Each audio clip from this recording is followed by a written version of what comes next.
Good afternoon and welcome to the latest edition of the Stargate Sci-Fi Cult Classics franchise documentary. I'm delighted today to be joined by the one and only Dan Payne. You might remember Dan, he's played numerous roles in Stargate SG1 and Stargate Atlantis. Some of the roles he's played in Stargate SG1 include Jafar. He's played numerous Kull Warriors. He's played a sergeant of SG1 as well. And on Stargate Atlantis, he's played numerous race soldiers. I suppose, Dan, in terms of Stargate for you, in terms of getting involved in SG1, did you try out for other roles previously in season one and before you got successful down the line, or where did the Stargate sort of adventure start for you?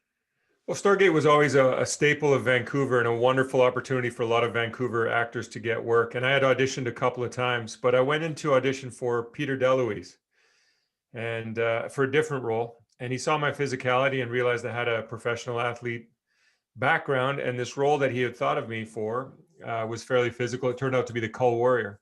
And I had finished my audition and left, and it was fun. And Peter was wonderful and welcoming, but he caught me he had his assistant catch me in the lobby in the foyer and have me come back in, and he said, "Hey, are you willing to have the snot kicked out of you and maybe run around in painfully uncomfortable gear?"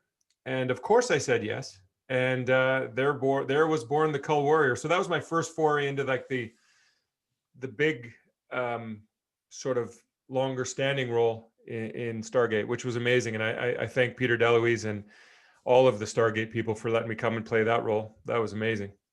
I suppose, Dan, the Kull Warrior, he was almost like the Predator in any sense when you watch the Arnold sort of Schwarzenegger sort of movies.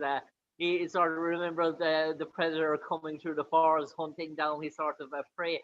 In terms of that sort of rig and costume, I remember doing speaking to someone, actress there, Patricia Velasquez, about another documentary we were doing in terms of the Mummy Returns, and she told me in terms of her bodysuit, it took 14 hours in terms of costume and sort of makeup. I'm just sort of wondering, Dan, in terms of you, was it a 3 a.m. start to get to arrive in studio to get decked out as the Kull Warrior, and how can you tell me what basically went on your body? Well, that was, I mean, I don't know, I want to jump to Atlantis too quickly, but the Uber Wraith was the long haul for me, the makeup and whatnot. But for the Kull Warrior, the process to get it built, having a full body cast done, and then build that armor onto my body cast was wonderful, because then it fit me specifically, and it was uniform and unique to my body, which was wonderful. So it was actually quite comfortable, and we got it down to an hour getting in and a half hour getting out, and that was based on the fact that they had really streamlined it in order to get me going and have me agile enough to get my butt kicked left, right, and center. And yeah, between myself and the Predator, there was a lot of similar personality traits. And did you like that in terms of, was that what you saw straight away in the sort of the Kull Warrior in terms of that sort of link to the sort of Predator? Is that the way you saw him? A bit of a RoboCop and Predator type hybrid, because I wanted there to be a little bit of leftover human somewhere in the depths of the fact that it wasn't just an autonomous machine out to kill people, specifically Amanda as best he could. But yeah, no, it was to me it was more. I mean, Predator's wonderful, but that was a living creature. Kull Warrior, where the former human component that has been dulled or neutralized and maybe shows up in different little pieces in the way he walks or how he does things, which was fun to try and bring to life, because otherwise it was pretty one note. And it still was fairly one note, but a lot of fun nonetheless.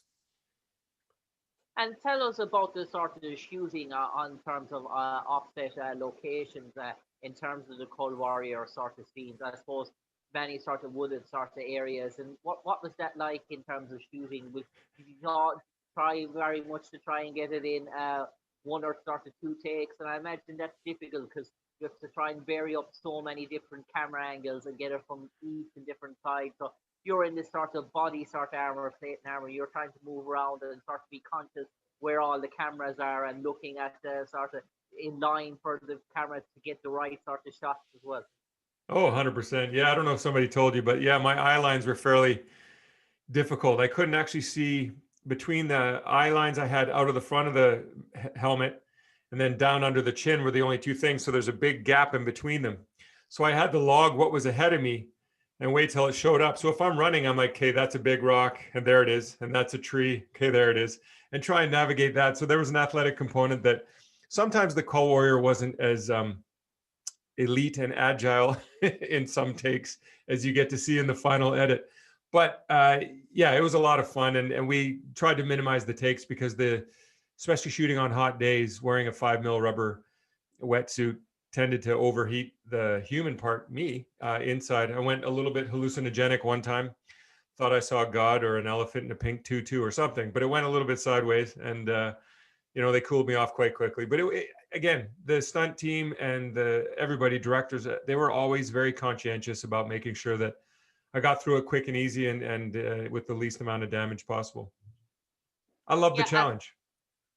Yeah, I remember Dan speaking to another sort of renowned voiceover actor who played a sort of alien sort of a character, another sort of hybrid of the Goa'uld, and in terms of him an ogre. In terms of him being on set, in terms of when he got the costume and sort of filming with sort of crew, that he was telling me that Richard Dean Anderson actually never saw his face actually in terms of the sort of shooting on scenes, and then he met him in the car park later. He said, "Hi, Richard," and Richard didn't recognize him, but so he had to squash his two hands between his forehead and his chin, so Richard would recognize his eyes, and when he saw his eyes, he knew who he was. Is there any sort of similarities in the story like for that for you, or were you in sort of in between takes? Did you have to leave the costume on, or you were able to take off the headpiece and interact with Amanda and Christopher and Michael and Richard D? I had the good fortune. Was that Alex Sahara, by the way? Yeah, that's it. Yeah, Alex Sahara. Yeah, that's exactly what you were talking about. Yeah, he's a great guy. Telling me. Yeah, he's a great guy. So I've had the good fortune to have been on the Stargate SG1 family filming prior to becoming the Kull Warrior. And so they knew of me enough to know who I was when I was in there, which was really nice because then they were, having that familiarity and that already kind of family bond that went around with the Stargate world and the crew, cast, etc. I felt very supported, and it wasn't a lonely hiding behind a mask type of an experience. But if I can share, I had that same experience with Chris Hemsworth on Cabin in the Woods. I was the big zombie with the bear trap. And for 2 months of filming, nobody ever saw me. I showed up at 3 a.m.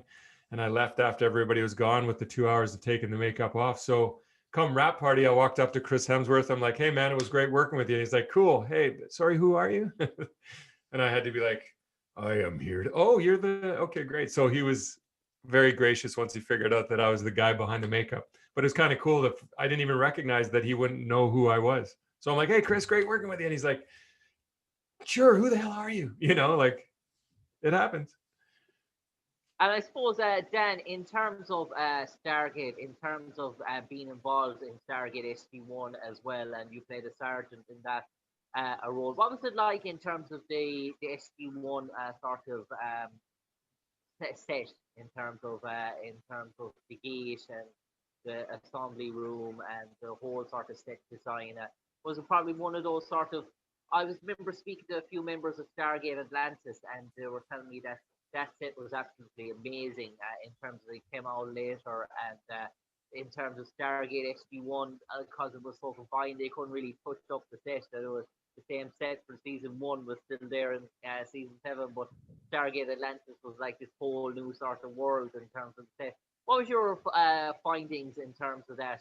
Because you actually worked on both those. Well, I have to admit, they were both otherworldly. Like they did a brilliant job. Both the gate in SG1 was mind blowing. Just being like, I'm an actor and I've seen this, that, and the other, but to walk into that room was otherworldly. To see the gate full size and all, it was pretty awe inspiring. And the fact that they made 2 unique but connected worlds with Atlantis and SG1, I was just grateful to be on both, to be able to experience both sides, both of them, and in unique ways. I played humans on SG1 and as well as on Atlantis. I got to play a small role of Lieutenant Reed, but also aliens and creatures, which is a pretty unique opportunity. So to create that world where aliens exist with foreign ships, buildings, and technology, they killed it. It was amazing. It was fun to show up and see what kind of world we'd end up in. And I suppose, Dan, in terms of Stargate Atlantis, you played various sort of rates. And what was that sort of like in terms of playing a rate sort of a character and getting that sort of, I suppose, that design, that sort of costume, that sort of makeup, that playing, I suppose, something out of a Halloween, sort of Freddy Krueger, sort of Jason Voorhees type sort of a character? Yeah, man, it was. You never knew what you were getting into. To be honest, you kind of showed up, and they're going to start creating a new creature. So we called ourselves the Boneheads, the original Wraith warriors, because it looked like a bone mask. So why not call ourselves Boneheads? And I got to do a lot of stunts with some really incredible stunt people on SG1. And then for me, my favorite experience would have been the Uber Wraith when I fought Jason Momoa, and I had him down. I had him beaten, except for that missile in the stomach. Otherwise, it was me. It was victory. Snatched away from me. But yeah, that makeup was elaborate and extensive, and that was about a 4 or 5 hour application. And again, I was there before anyone showed up, and I had a lot of fun with that one. Just it's fun to get made up, look in the mirror, and see something 110% different from the norm, and have it move and articulate with you. And I suppose, Dan, in terms of Stargate now, you've played in Stargate SG1, you've played roles in Stargate Atlantis. Why do you think, in terms of Stargate, you're probably aware of the franchise Stargate Universe as well. In terms of Stargate Universe, why do you think they went so far off the beaten track in trying to rival like the great Canadian sort of franchise, the Battlestar Galactica was so huge and the reboot of that was so popular. Stargate Universe tried to mimic that in some ways, and I suppose if you're going up against something like Battlestar Galactica, it's not gonna. You're almost guaranteed to come out second best. Do you think maybe in Stargate Universe that they had a winner in terms of Stargate SG1 and Stargate Atlantis that they should have followed on that sort of trend? I mean, the whole team, the creative team behind all Stargate, SG1, Universe, Atlantis, etc., they're pretty brilliant. I mean, obviously they created some of the longest standing, longest running series ever. And the fan base, I have to speak to the fan base. It is one of the most amazing groups of fans, people ever compiled. They're just spectacular.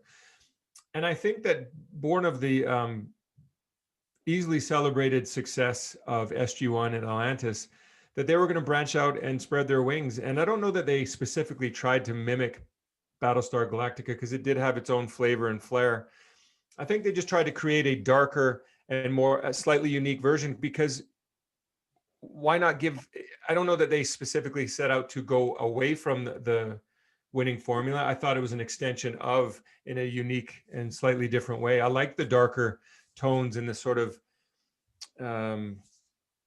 unique state that it created personally. And I know that there was a bit of a division in the fandom, only because, you've had, what was it, a total of over 20 years type thing of a unique first experience, that to branch out any kind of change might have been difficult to absorb. But I thought it was brilliantly done, just as well as the first incarnations.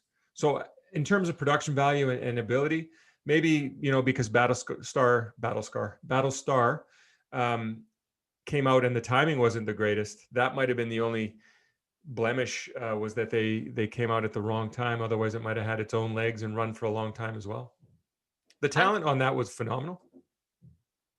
I suppose, Dan, in terms of the original Stargate movie that came out in 1995 with Kirk Douglas and James Spader, back at the time, did you go and see that in the movie in the cinema theaters? And did you see that sort of premiere? And what was your sort of take on that sort of experience? Were you sort of blown away? And I suppose there was only one member of the actual original film, Alex crews who played Gara and Clarel that appeared in Stargate SG1 from that movie. And in many ways, the movie was a success, but obviously SG1 probably outdid it in terms of its popularity all over the world. But what was your taking of the movie itself? It was mind blowing, absolutely otherworldly mind blowing. One of the first, I'm a sci-fi fan, and it ticked every single box. I watched it with bated breath, loved every second of that experience. So cut to me being able to be a part of the series. It was like, a childhood dream in some ways. And James Spader, Kirk Doug, they are top shelf, unbelievable actors, artists. So the movie was a special. Like, I don't know how else to say it. It was a special experience, and it stayed with me. So it made it a pretty brilliant career point for me to be able to be a part of the series, knowing that I fell in love with the movie. Yeah. And you mentioned the fight scene with Jason Momoa there. In terms of the choreography, in terms of that, in terms of obviously you speak about your athletics background, and Jason has a sort of background in that. Instead of working with your stunt coordinator, I imagine it was a fairly easy for the stunt coordinator because I suppose you were both very eager to get it on as such in terms of that. So I imagine there wasn't probably it probably wasn't 2 or 3 weeks training in terms of doing that. Probably maybe 1 or 2 days, and you were ready to go. I meant it. I'm a nerd, and a proud nerd at that. So I definitely wanted to put my work in and get right to it. But James Bamford, Bam Bam, is amazing. He was so cool, so supportive, and yeah, Jason's he's a huge star for a reason. The guy's got the it factor. He's talented in every way, shape, or form, and he just doesn't seem to have the laissez-faire. Just, yeah, I got this. I can do this. Was really wonderful. It makes you feel confident working with him. So yeah, we had a lot of fun, and the choreography came together fairly quickly. And it's a lot of fun. Like I said, I wanted to be able to say I kicked Jason Momoa's ass, but it never came true. So Jason, if you're out there, round two, buddy. No, I'm just kidding. He's huge. That's not, no. Okay. And I suppose, Dan, in terms of Stargate, I suppose there's rumors that there's probably a new movie in the works and there's sort of new TV series. I remember speaking about this in terms of Peter Fleming, and I asked him about the sort of if there was a new TV series in terms of going back to the original roots and sort of what direction that they could take it. And I suppose we touched on the whole issue of the Jaffa sort of nation and the rise of Teal'c and all that. Is that probably an area that they could explore how that sort of came about in terms of maybe moving the center of the new series away from Earth, maybe? Well, I love the fact that there's always these rumors, because the chance that for all of us or some of us to go back to this world or some semblance of the world is pretty intriguing. I would love, I don't even know how to speak to that except to say I would love to see what the genius minds behind the original creations and these series that we've been a part of, what they could come up with. I think it'd be a lot of fun to go away from Earth and see how they found Earth and come past the SG1 crew on one of their jumps. Yeah, I mean, or alternate realities or some sort of something. I don't know. They played with a lot of different things in the series over the course of the years, but I would love to see what the brilliant minds could come up with. And I suppose, Dan, in terms of Stargate, and I suppose it's an iconic sort of Canadian show. It's so many countries all over the world. You mentioned conventions. You mentioned the fan base. And does it still surprise you when you probably get messages from Malaysia and Singapore and Brazil, Argentina, Nigeria, from people talking about the Kull Warrior and hitting you up and sort of asking you questions on social media, even probably a decade on now in terms of Stargate SG1 and nearly coming up on a decade in terms of Stargate Atlantis, not there yet. That still sort of surprise you as much in terms of after all these times that probably the fan base is still there growing at an alarming rate? It speaks exactly what you said. It speaks to the fan base. I mean, it is beyond flattering, and it does blow my mind. Every time it happens, it blows my mind, because not that I felt small in the scope of things, but as a peripheral character who is just extremely grateful and had a massive amount of gratitude to be there, let alone be a part of it. To have the fandom reach out now and again and just check up, say hi, ask questions about Kull Warrior, Uber Wraith, anything that's Stargate that I got to be a part of is flattering and mind-blowing. Absolutely. And I'm always up to answer any questions I can. Not always truthfully, because I don't know half the, no, I'm just kidding. But I love just reaching out and interacting. It's wonderful. So anytime it does happen, it's like I said, it's pretty cool. Yeah, and I suppose Dan, you mentioned probably, or we mentioned spoke about probably new Stargate projects and the work which is sort of rumored within the industry. In terms of that, in terms of your talent agent and in terms of your publicists, are you always asking them to sort of keep you in tune, or you're always having your ears sort of picked in terms of opportunities in terms of the Stargate sort of industry that may be coming around the corner? Because I imagine talking to you, you're only mad to try on some other alien outfit or buy some other role. In terms of your passion for Stargate, I'd say in terms of it's unquenched. I imagine speaking to you, and I foresee you trying out for other roles if they came about in terms of the new Stargate project. Absolutely, I'd be there in a second. I would like to try for a human, preferably. No, little less gluing things to my face if possible. But yeah, I'm not so much through my agent. I definitely, there's a community of the actors and the well, everybody related to Stargate. We are always kind of in touch, and I think that we do kind of soundboard the rumors off each other. And if anything ever did take ground, take some weight, and get some legs, yeah, I'd definitely be hitting up my agent and saying, hey, let's get in at ground zero with this. I would like to, they've got to have a 6'4" officer somewhere in there who's got a smart mouth and an ability to kick ass, right? Wait a minute, that was Momoa, wasn't it? Never mind. I want to be the, I'll be the new Momoa. You know, Christopher Judge, I suppose. You could just put the sort of thing on top of your forehead, the sort of tattoo and sort.